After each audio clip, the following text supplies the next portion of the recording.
MSW Media. So yeah, now it's clean up on aisle 45 time. And for a long while yet, it is going to be clean up on aisle 45. Hey, everybody. Welcome to episode 271 of Clean Up on Aisle 45. It's Wednesday, April 1st. I'm Allison Gill. AG, April 1st. We know what that means. Hey, y'all, it's Harry Dunn, and happy April Fool's Day. Now check this out. We got a lot of stories to talk about, and none of them are jokes. We promise all the news we're going to cover today is real. However, we just wish that it wasn't, including members of the January 6th mob filing a class action lawsuit against the Capitol Police, and a white supremacist in Fallbrook, California, murdered a landscaper. Good Lord. Yeah, I wish these weren't real. Yeah. But they are. And I highly recommend everybody check out You Chatted with Katie Fang on her YouTube channel about this too. Everybody check that out. Plus, Corey Lewandowski, captain of the fuck jet, is out at the Department of Homeland Security. I know we're not supposed to really swear too much on the public episode, but I can't not talk about the fuck jet. But that is great. CPAC was a bust. We're going to talk about that. And we don't have Rudy news, but we got some Pillow Man news. He's lost in court again. News. He's lost in court again.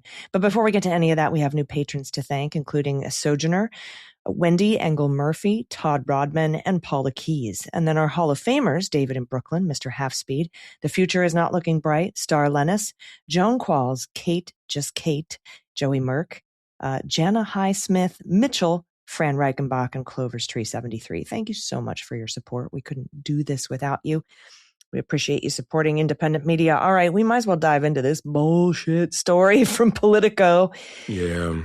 Insurrectionists, members of the mob that stormed the Capitol on January 6, 2021, are suing the federal government for tens of millions of dollars in damages, claiming that the indiscriminate use of force by police officers repelling the attack caused them physical and emotional injuries.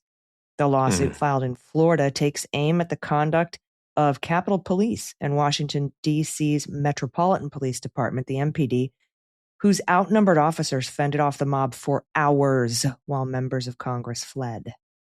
Yeah, among the lead plaintiffs in the class action lawsuit, A.J. Fisher, a member of the Proud Boys, who was convicted of assault before his case was erased by Donald Trump's sweeping pardon.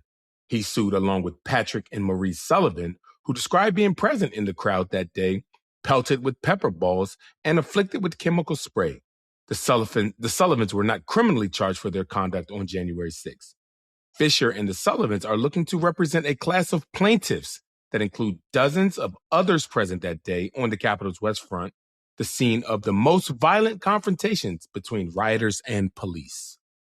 And I got to tell you, I really think this lawsuit's going nowhere, but that's beside the point. We got to discuss it because I'm dying to know your take on it. But yeah. Among those that the lawsuit identifies as eligible to join the class in the class action, if a federal judge signs off, are others convicted of felony assaults. Dominic Pezzola, the Proud Boy who ignited the breach of the Capitol itself when he smashed a window with a stolen riot shield. Christopher Worrell, a Proud Boy who unleashed pepper spray at a line of police officers. And pro-Trump live streamer Antheme Gionnet, I'm not sure if I'm saying that right, I don't care, who's better known by his moniker Baked Alaska. Fisher and his allies say the Capitol and D.C. police uncorked wanton barrage of non-lethal munitions on the crowd, firing recklessly at protesters who were not among those causing chaos or violence. They say the use of rubber bullets, chemical spray, flashbangs, and other crowd control munitions was dangerous and caused numerous injuries. Yikes. Ooh. Sounds bad.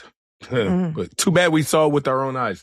January 6th defendants are hopeful that the administration will look favorably upon their claims, particularly as the Justice Department has signaled its willingness to forge settlements with other aggrieved Trump allies. The administration settled a multi-million-dollar lawsuit with the estate of Ashton Babbitt, who was shot and killed by a Capitol Police officer as she attempted to breach the House chamber during the riot.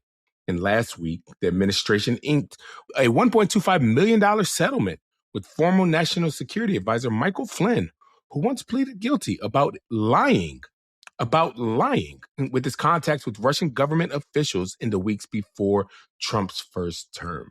Yeah, something they're leaving out. He pled guilty twice. The lawsuit has landed in the courtroom of U.S. District Judge Paul Bryan, an Obama appointee in Florida.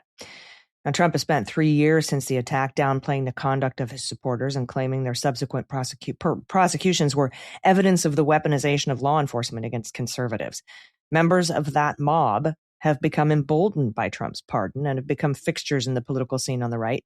One, a January 6 defendant who was on trial for felony charges when Trump issued his pardon, has since been hired by the Justice Department. We talked about him. I think his name is Wise. Yep, we sure did.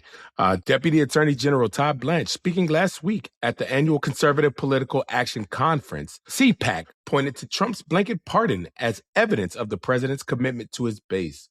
The audience included a slew of beneficiaries of that pardon, including Proud Boys leader Enrique Tarrio, who was freed by Trump from a 22-year sentence for seditious conspiracy related to his role in the riot. Tarrio is separately suing the Justice Department, claiming his prosecution was tainted by government misconduct. The Trump administration has opposed his lawsuit and defendant personnel involved in the investigation and his prosecution. Yeah, Capitol and D.C. police officials declined to comment, citing the ongoing litigation. A lawyer for the plaintiffs and the Justice Department did not respond to requests for comment. Sergeant Cannell, we all know, who retired from the Capitol Police after sustaining injuries on January 6th, said the litigation was shockingly unsurprising. That's a really good way to put it. Yeah. It took them long enough since they've seen other insurrectionists being rewarded with government jobs, settlements, and praises for their violent attempt to overthrow our democracy and elevating them as heroes and villains at the same time. So, Question for you, is this lawsuit against the Department of Justice, or is it against the Capitol Police and the MPD? So that's what I was. So I'm glad that I'm glad you asked me that, because now I can answer it with a little bit of confidence after talking with our friend Katie Fang, because that was one of the questions I had, because you saw who the people were labeled. They labeled the Capitol Police and DC Police, but unfortunately they were not labeled as the defendants. The way that Katie explained it to me is that the lawyers now for America, the lawyer is going to be the Department of Justice, which leads me back to you when you said you kind of feel you don't think this is going anywhere, but we've already seen what this Department of Justice does. Any objections that will be raised will have to be raised by the DOJ. So I'm wondering now, like, how does that but now, after reading this and seeing that it was assigned to an Obama judge, hopefully there's a little bit of common sense there and he sees this for what it is. But I'm just wondering, like, what are your thoughts on that? Because that's the way I understand it, that no, the Capitol Police will not be representing themselves. They're just named in the lawsuit, and the government, if you will, for failure or for having us, I say us, the Capitol Police, act recklessly and however they described their attack, our attack on them. I imagine all the federal law enforcement agencies, which I think would include the Metropolitan Police Department because they're District of Columbia, and the Capitol Police would fall under the purview of the Department of Justice. Did you work for the Department of Justice when you were a Capitol Police officer here? See, that's what's tricky, because the Capitol Police is under the legislative branch. But in my knowledge here with the lawsuit that we have going on about the plaque, when we sued the architect of the Capitol is being represented by the Department of Justice.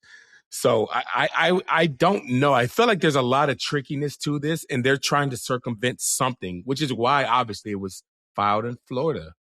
Well, if you all are under the legislative branch, which it says here, you're not under the Department of Justice. Now, I mean, the Department of Justice is going to represent the architect of the Capitol because the architect of the Capitol is a federal agency. Yeah. But they're suing the Department of Justice here, these January 6th insurrectionists. They're not suing the Capitol Police, right? They're suing the Department of Justice? Department of Justice. That's the way that I understood it. And I mean, it makes sense for them to do it that way, for them, if they want to be successful, because obviously if they sue the Capitol Police isn't the one the Department of Justice, Todd Blanche, Pam Bondi, are not going to be the ones who are representing the Capitol Police, because they have their own lawyers. So now it makes sense for them to do it this way by suing the Department of Justice. So But that's it why I don't also doesn't make understand how any sense because the Department of Justice didn't do anything in this case. Yes, I think it's the wrong party, and I'm if I've got all that correct, my guess is that this no judge standing, right? will say you're suing the wrong party. Go ahead and try again. But aside from that, I don't know if you, let's say they did sue the right person. You can't sue the government for doing its job. Correct. Whether you agree with the job they did or not. So when all the people are like, can we do a class action against Trump for whatever? No, not in his capacity as president. But yeah, I think Bivens would probably toss this, the precedent in Bivens would toss this out on that, but I don't even think they're suing the right people. I think they should have to sue the Capitol Police, right? Yeah. And DC Police. Is that what Katie said? That's my understanding. We didn't dive down into it even more. We just talked about how much they're grifting and just what this shows about them and just how angry that it makes me and a lot of my coworkers. So many of my coworkers, former coworkers, send me text or I posted it on the social media and they send me a message privately. Like, can you believe this? Yeah. Like Sergeant Gonell said, what was the quote? Shockingly unsurprising. But this is exactly what they do. But I agree, AG. I believe that they're suing the wrong people. But let's talk about that's the bigger picture. Why are they suing the wrong people? Because they'll know they'll get favorable, because everything that they've said in their lawsuit, in the initial filing, are words that Donald Trump has said. Where Donald Trump has said they were attacked. And on January 6th of this year, the whitehouse.gov website put out where Donald Trump said that the Capitol Police were wrong. So I'm wondering if that had something to do with it. Is this all a big collusion thing, if you will? Because, like I said, one, it's in Florida. And I guess they weren't banking on getting an Obama appointee. And also, that's the other thing. There might be the wrong venue. Exactly. Why Florida? Because I guess maybe they live in Florida. Because they live there? I don't know. Because they know that the D.C. court has continually seen through their BS. Man, I'm trying to find an actual copy of the lawsuit here so I can see it, because it just doesn't make any sense to me. Yeah. Who are you suing? Why? Let's see. Here's the lawsuit. I'm going to bring it up right now. Okay. This is Patrick Sullivan, blah, blah, blah, against the United States of America. So yeah, it's not even the Capitol Police. They just named the Capitol Police as the people who did wrong. So why not sue them? Why are you suing America? The United States. Can you sue the United States of America? Who is this lawyer? My gosh. Civil action for money damages against the United States for personal injury or death. For a jury trial, by the way. Under they want a jury trial. U.S. Code 2675, under which the defendant has waived sovereign immunity for torts committed by federal law enforcement officers. All right. Venue is proper, Middle District of Florida, because the plaintiffs reside in the Middle District. They wanted Eileen Cannon. That's why they picked these two plaintiffs. And they got the Obama judge. That's pretty good. I'm going to have to think more about this, because I'm not sure about the defendant being the United States of America and who makes calls for that. So when I'm reading in, I guess, Section 10 of their lawsuit, it says defendant, United States of America, is proper defendant in an FTCA action and is liable for certain torturous acts of its employees, including the Capitol Police. Yeah, I get it. Okay, federal tort is the United States. All right, well, that's fascinating. Well, this is just, so then if all of that is correct, which I don't know, because it sounds fishy AF, you still can't sue the government for doing their job. Correct. So Hey, we'll see you know this what? judge says. Maybe they would have had something if the Senate would have passed the George Floyd Justice and Policing Act. Maybe you would have had some type of accountability there. But or you if know you'd what? used an illegal chokehold They before got Blanche took those cops away. got qualified immunity now, and they can do whatever they want. Hey, maybe only they should works vote one for way. Democrats. We'll pass. Hey, you know what? When I'm elected, I'll bring it to. Let's pass it. Let's end qualified immunity. I am all for it. Yeah. Hey, if y'all settle your lawsuit, I'll vow to pass ending qualified immunity. How about that? But not until our lawsuit's over, please. Not What a bunch of guys, assholes. man. I tell you, man. Well, this is fascinating. We're going to keep our eye on this for sure on cleanup here. And we've got more news to get to. And Harry, I'm sorry you're going through this. This is just what a pain in the ass. It's crazy. Yeah, we were talking before, before we started recording, and you were saying how you were up late last night. When I saw this news, when I saw it released, it was around like 10:30 p.m. Eastern, around that. And I was getting ready to go to bed, and then I just read through it. I was like, you got to be kidding me. And next thing I know, it's 3 a.m. and I just finished watching The Equalizer. What a great movie with Denzel, by the way. So he's I was so up good. all night, and I'm just like, just so angry. So I had to watch something where I saw some righteous justice. And that I just recently saw that one clip where he's like, I'm going to have to kill both of you. Yeah, and, yes. Yes. Oh, and then he said, my only regret is not being able to do it twice or something like that. I can only do it once. Yeah. Yeah.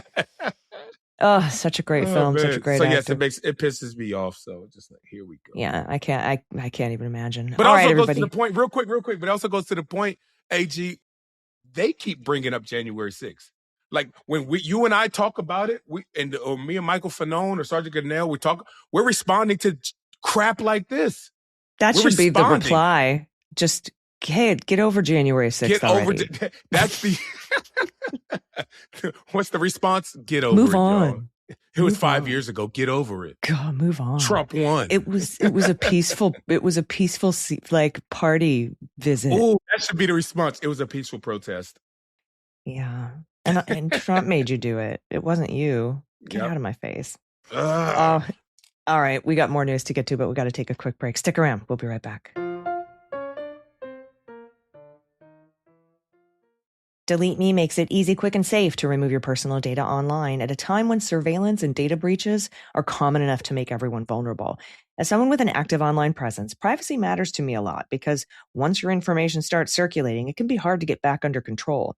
I've also known people who have had to deal with harassment and identity theft issues. And once you see how disruptive that can be, it stops feeling theoretical.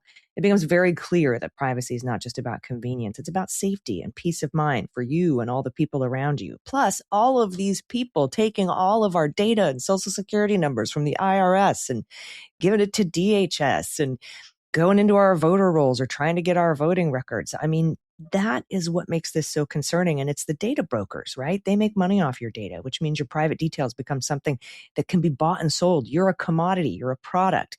And these sites can compile your name, contact information, home address, social security, masked bank accounts, information about your family members. It can lead to phishing attempts, doxing, harassment, identity theft, scams. It's awful. And with data breaches happening all the time now, it gets even more unsettling. But once your personal information is out there, data brokers sweep it all up and keep selling it over and over again. But DeleteMe helps you remove your personal information from those sites. And it's not one and done either. It continually monitors because it keeps popping up again and they keep pulling it down. So that is why I love DeleteMe. New York Times Wirecutter named it the top pick for data removal services, so you know they're the real deal. Take control of your data, keep your private life private by signing up for DeleteMe. Now at a special discount for listeners, get 20% off your DeleteMe plan when you go to joindeleteme.com/cleanup and use promo code cleanup at checkout. Again, the only way to get 20% off is to go to joindeleteme.com/cleanup and enter code cleanup at checkout. That's joindeleteme.com/cleanup, code cleanup. All right, everybody, welcome back. Okay, our next story comes from NBC. Corey Lewandowski, a special, quote, special government employee who served as a top advisor to former Homeland Security Kristi Noem, has departed from his post at the Department of Homeland Security. A spokesperson confirmed to NBC News. Mr. Lewandowski is no longer at his role at DHS, a department spokesperson said Saturday, amid questions about whether Lewandowski would be leaving the agency where he was serving as a special government employee. Womp womp. Now, Politico was the first to report the news of Lewandowski's departure. Trump fired Noem earlier this month after she'd served for a year in the agency's top role. Former Senator Marquayne Mullen, Republican from Oklahoma, was sworn in as a replacement earlier this week. And as we know, Noem's firing came amid mounting scrutiny of Noem on several fronts, including over her relationship with Lewandowski, Washington's worst kept secret, and his role overseeing contracts at DHS. Everybody pause right now, pause the show and go Google Marquayne, as Allison says, Marquayne Mullen on January 6th. And just see what he's doing. He's cowering, by the way. I just had to throw that in there. Last week, Democratic lawmakers launched into an inquiry into Lewandowski and whether he sought personal payments from contractors while working at DHS. The inquiry came after NBC News reported that Lewandowski asked some DHS contractors to be paid in exchange for protecting and growing their contracts with the department. Yeah, a representative for Corey told NBC News earlier this month, this is absolutely false and it didn't happen. Mr. Lewandowski never demanded any payment or compensation, which means he did. Democratic senators have also opened a separate inquiry into whether Noem and Lewandowski personally profited from that $220 million ad contract that featured Kristi Noem in 2025. At the time the senators launched their inquiry earlier this month, the representative for DHS didn't respond to questions about whether Lewandowski or DHS employees benefited from the ad contract. They did. Of course they did. After Noem's ouster from DHS, multiple sources familiar with the matter told NBC News that Trump had begun asking those around him what Lewandowski's role was in assigning contracts at DHS, including whether he had personally profited. Trump's like, wait a minute, man. What is he really doing that? And Trump's Are you probably getting like, money and I'm not getting a kickback? Trump's probably like, how could I get in on this? You're fired. I'm going to do that. I'm going to go do it. I could do this. Noem and Lewandowski have also repeatedly faced allegations of an extramarital affair, which they also have denied. Like you said, AG, Washington's worst kept secret. Yeah, they had a fuck jet, you guys. When those planes are rocking, don't come a knocking. We put the sock on the door. It's party time in the back of the You know DHS what that means. plane. Don't you see the sock, don't you?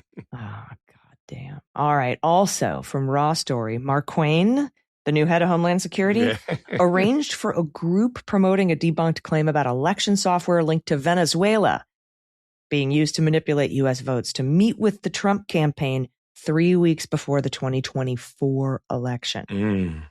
Martin Rodil, a D.C. area consultant, briefed Susie Wiles, then co-campaign manager, now chief of staff, briefed her at Mar-a-Lago in October 2024. Guess who was there? Patrick Byrne, the former Overstock CEO. We know his name very well on this show. Yeah, we talk a lot about that Hunter Biden thing. He owes a lot of money. Yeah. He said Mullen, then a senator, arranged that whole meeting. Wow. Claims about election software supposedly controlled by Venezuelan leadership occupied a prominent place in failed lawsuits brought by lawyer Sidney Powell seeking to overturn the 2020 presidential election won by Joe Biden.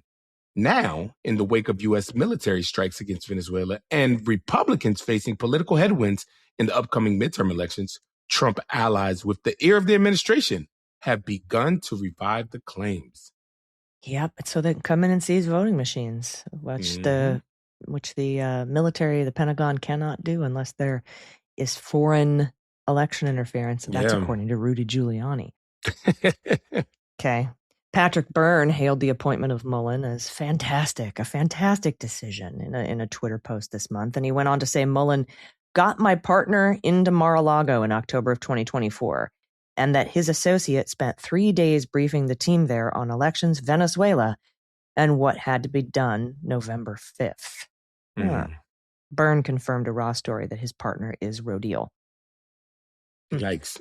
Byrne was out of the country at the time and did not attend the meeting, but he described himself as part of a 3-man team, along with Rodil and Gary Bernstein, a retired CIA senior operations officer that assembled a package of information to present to the Trump campaign and, guess who? Elon Musk.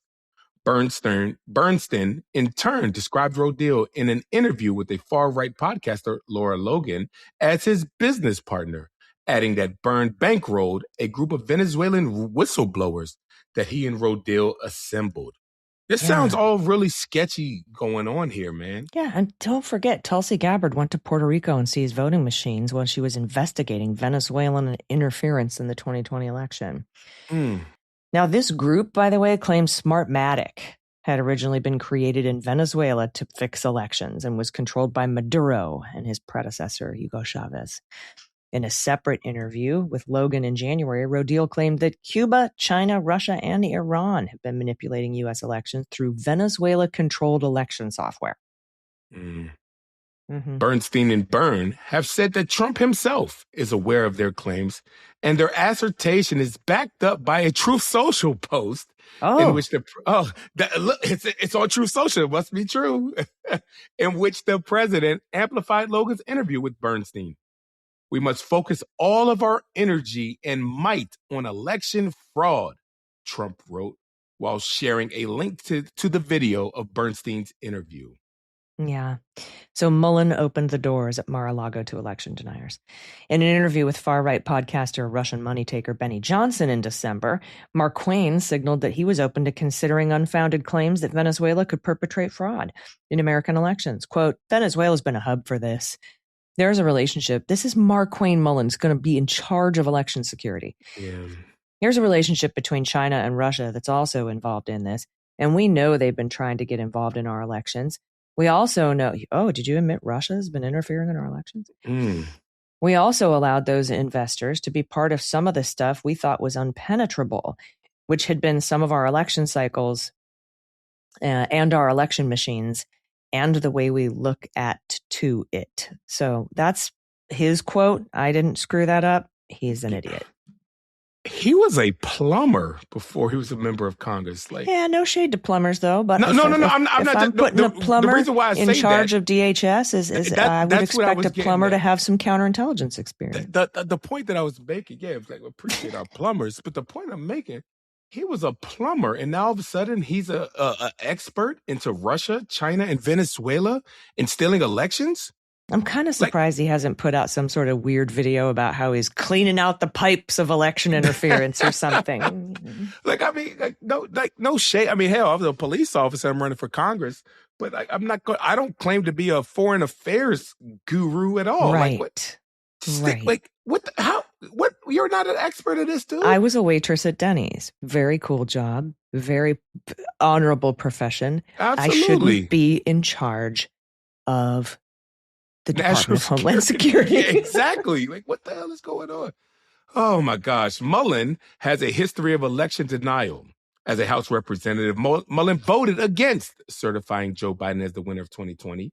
When asked during his Senate confirmation hearing earlier this month who won the election, Mullen would only say, we know that President Joe Biden was sworn into office. PAB. They just can't admit when they lose, man. All right. Well, that's what's going on at DHS. Pretty frightening. I'm looking forward to all sorts of meetings between Mark Quain and Tulsi Gabbard and Hegseth about how to seize our voting machines to help stave off foreign election interference. Or maybe Maduro will come out and put out a video saying, I did it. I totally interfere in the election, and then get a free ticket to Saudi Arabia, right? Yeah, is that how he gets out of jail? So a non-extradition country. All right, we've got more news coming, but we have to take another quick break. Stick around. We'll be right back.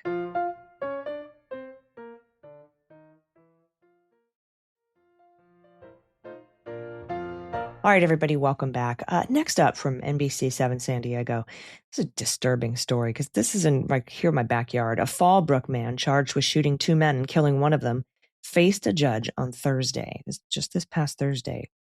The shooting happened on East Mission Road around 8 p.m. That's Monday night, according to the San Diego County Sheriff's Office. Yeah, when deputies responded to the report of assault with a deadly weapon, they found two men suffering traumatic injuries.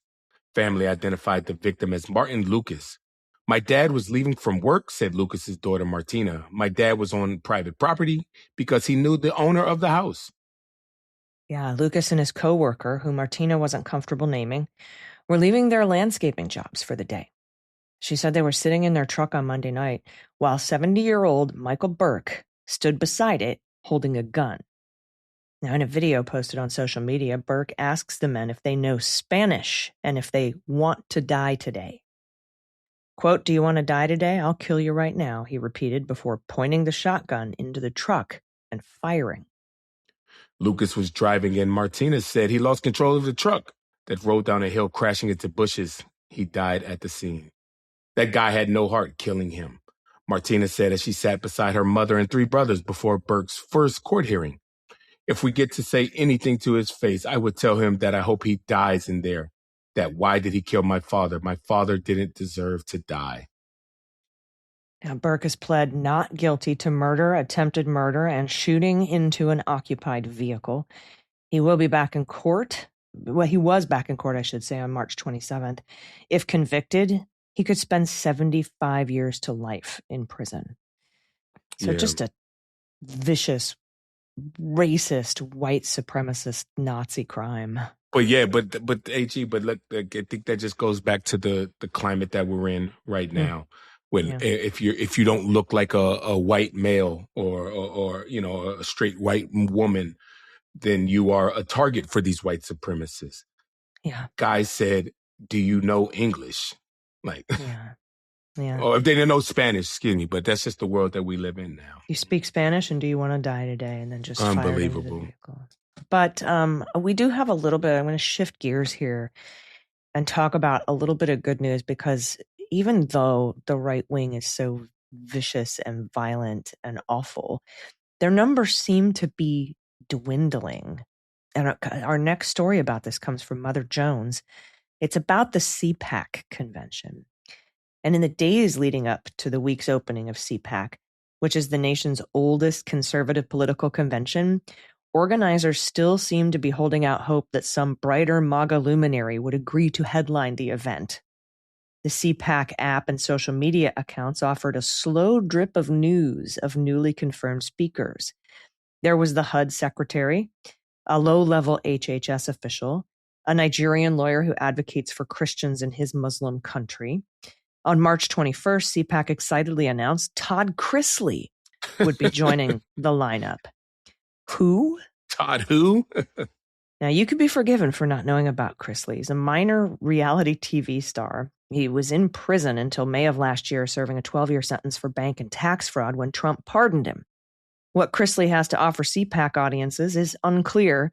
Quote, "To speak on the process of receiving a pardon?" posited one incredulous Facebook commenter responding to the Chrisley announcement.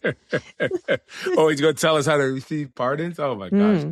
During the Trump decade, CPAC had been a showcase for the MAGA faithful, and Trump and his family were its biggest stars.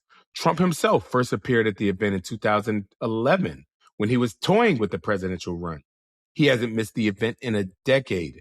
Nobody can deny that CPAC is the center of political gravity, CPAC chairman Matt Schlapp told me in 2022. Of course Matt Schlapp is going to say that. But the center of gravity is clearly tilted. If the modest crowd in the convention hall at the Gaylord Texan Resort in Grapevine is any indication. Quote, "It's shitty." That's Warner Chemo Sutton speaking to Mother Jones about the turnout. Last time this place was packed. A GOP stalwart who ran Trump's 2016 campaign in Hawaii. He was there 2 years ago, last time CPAC came to Dallas. He was still hoping more stars might show up and be announced. Quote, "I've heard the widow is coming," he whispered, saying he had it on good authority that Erica Kirk, the widow of Charlie Kirk, Turning Point USA founder, might make a surprise appearance. Whether a late showing by the widow is enough to spice up the convention remains to be seen. After all, people book hotels and buy tickets months in advance, often expecting to see Trump and some of his famous children. CPAC doesn't discourage this view. Trump's previous appearances feature prominently on the CPAC website, but as of Thursday night, not a single Trump family member was on the 2026 lineup. And Trump has reportedly said he is not coming. A CPAC intern on Thursday held out on hope and told Sutton and me that Trump's visits are often last-minute affairs. Oh. That's interesting. Now I'm gonna look it up. If he's going or not. Leavitt shares why Trump wasn't at CPAC, avoids details. Yeah, he wasn't there. So this is such a non-event. Yeah. I didn't even know he wasn't at CPAC. Still, CPAC attendees won't even hear from Trump-adjacent Kimberly Guilfoyle, a former CPAC regular who was exiled to Greece as the U.S. ambassador after Don Jr. dumped her for a younger woman. And the primacy of CPAC as a testing ground for future presidential candidates seemed threatened. As of Thursday, not a single 2028 aspirant was scheduled to speak in Grapevine. No Florida Governor Ron DeSantis, no Vice President J.D. Vance. Secretary of State National Security Advisor Marco Rubio was way too busy plotting to overthrow Cuba. The closest he's come to the event was appearing on a big screen in the exhibit hall Thursday morning during a broadcast of the president's predictably fawning cabinet meeting. Headlining the annual Ronald Reagan dinner is Texas Attorney General Ken Paxton, currently he's in a runoff, currently running for U.S. Senate. He's an underwhelming candidate to fill the speaking slot once occupied in 1985 by the Gipper himself. Paxton has a long history of scandals ranging from a 2015 securities fraud indictment to his impeachment in 2023 to his messy divorce that revealed a series of infidelities. Despite Paxton's popularity among MAGA voters, Trump has this far declined to endorse him in his primary race against incumbent John Cornyn. Yeah, okay. So he's a lot like Trump. Infidelities, divorce, fraud, indictments, impeached. I mean, you'd think he'd endorse him with all that. Now, part of the problem with CPAC this year may be that many of its biggest draws in the past are now part of the government they long railed against. FBI Director Kash Patel, who wrote a whole book about government gangsters, is now one of them. Ditto for Pam Bondi, who just last year shared the main stage with Texas Senator Ted Cruz, but now runs the Justice Department, where she's under fire from Trump's own fans for her handling of the Epstein files. What might account for the lackluster affair? Sutton, a 3-time delegate to the GOP presidential nominating convention who moved to Texas 6 years ago, says that the war in Iran is likely keeping Trump away. But he also despairs that, quote, there is a malaise in our party preventing people from engaging more in this year's midterms. You're Nazis. Yeah, simple. That's simple. Perhaps Americans, even the MAGA faithful, are too pinched by gas prices to shell out for a trip to the resort in Grapevine, whereas Sutton complained parking costs $29 a day. Maybe a lame duck Trump, whose approval ratings have never been lower, has hurt attendance. Or maybe even Republicans have grown weary of an event that has strayed far from its roots as a conservative policy confab and increasingly served as a platform for some of the GOP's most morally compromised representatives, as conservatives radio host Eric Erickson lamented in an Ex Post Wednesday. C in CPAC is now best represented by the word clown than any semblance of a conservative institution. Oof. Now, in Yikes. fairness, not everyone seems disappointed with the event. This Mother Jones reporter found Enrique Tarrio, as you said earlier, Harry, the former chairman of the Proud Boys, hanging out and watching Matt Gaetz record his OAN show in the CPAC exhibit hall. Tarrio seemed glad to be there and not in prison. In January last year, Trump pardoned him, saving him from a 22-year sentence for seditious conspiracy related to the January 6th riot. He told this Mother Jones reporter he comes to every CPAC and that this one was the same as in 2018, another non-presidential election season. All right, well, something else cool that happened at CPAC was when Mike Lindell, Pillowman, was served with a lawsuit on camera. So that was pretty fun. This is great. I'm on live TV. I'm on live TV. We're on TV. We're on TV. I'm on TV. Get away from me. And it's just kind of threw it at him and he threw it away. But yeah, you've been served live on TV. Live on TV. That was so great. How many legal problems is that guy facing? We've got more that we want to tell you about with Pillowman's legal problems, but we have to take this last quick break. Stick around. We'll be right back.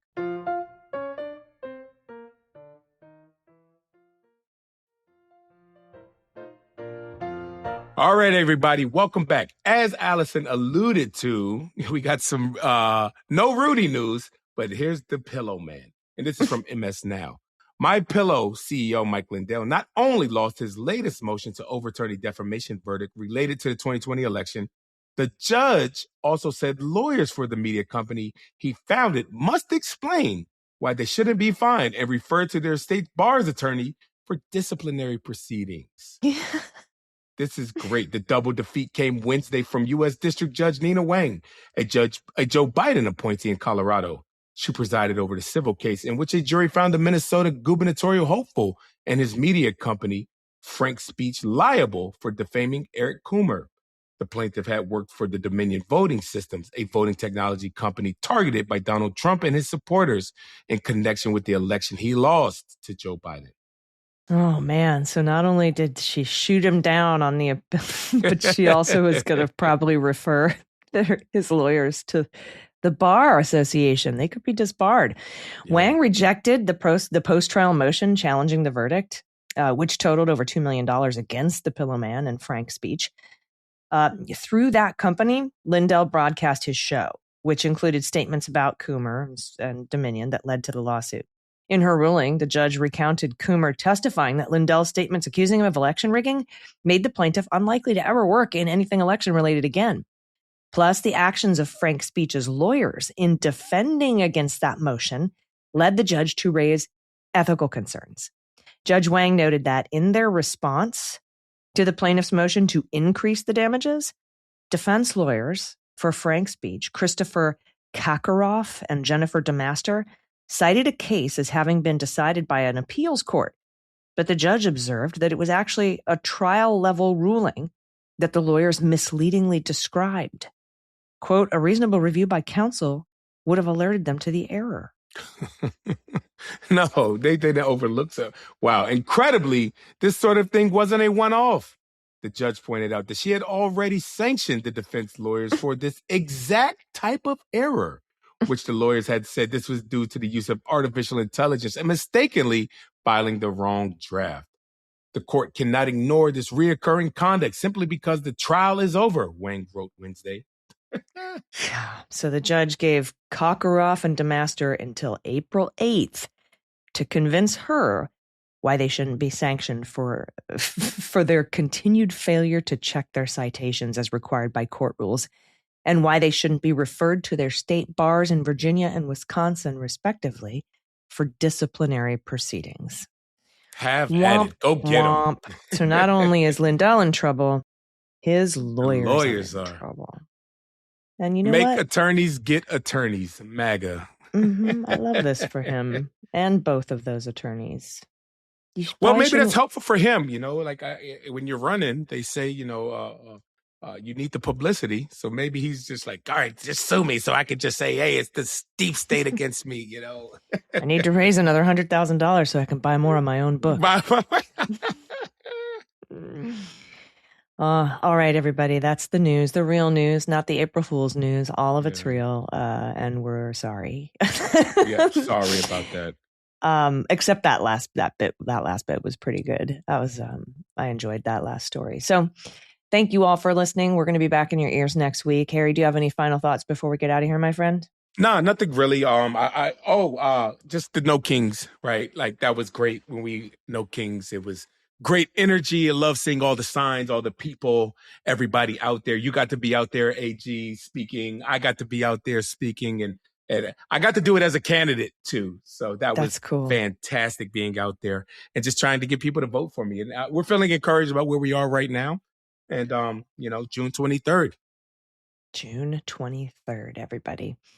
And thanks to everybody who showed up at your online fundraiser, too. We had a really great time on Sunday. Appreciate that. We did. So I will say, since everybody's listening on April the 1st, we're able to say we're thankful for everybody. We were able to reach our, you see all those emails, help us reach our goal, our midnight goal. So this was in the quarter, and we are very confident that we reached that goal. So we're thankful to everybody that was supportive. And thank you, AG, and to our friend Pete Dominic for joining us.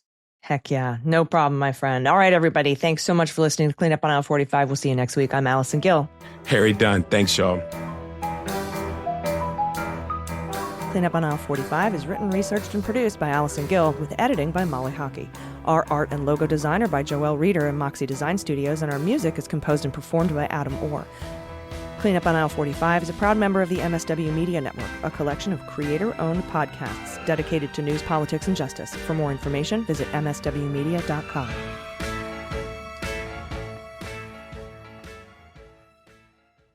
MSW Media.